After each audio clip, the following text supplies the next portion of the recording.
I think people misunderstand Elon's incentives for buying Twitter. So, and I haven't talked to him about this, so I'm just making a complete subjective prediction. I think he's going to buy Twitter.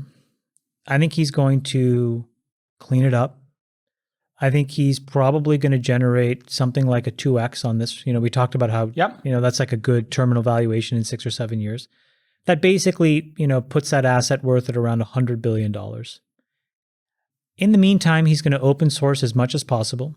I think he's going to make it very difficult for misinformation and disinformation to get very far. He said he's going to authenticate every human being that uses the platform. He said all of these things publicly already. And then here's the master stroke. And again, this is just me speculating. I think he's going to donate it into a foundation and a trust.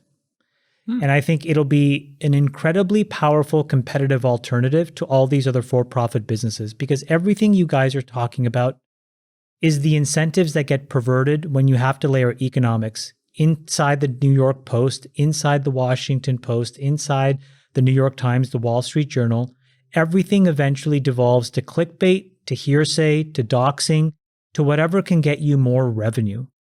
But if you can take it off the table and run these things as a public trust, you can actually win back a bunch of confidence, and a lot of these edge cases go away. Now, you would say, why would anybody do that?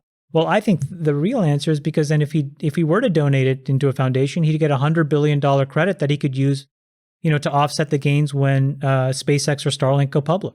Interesting theory. Interesting theory. There you go.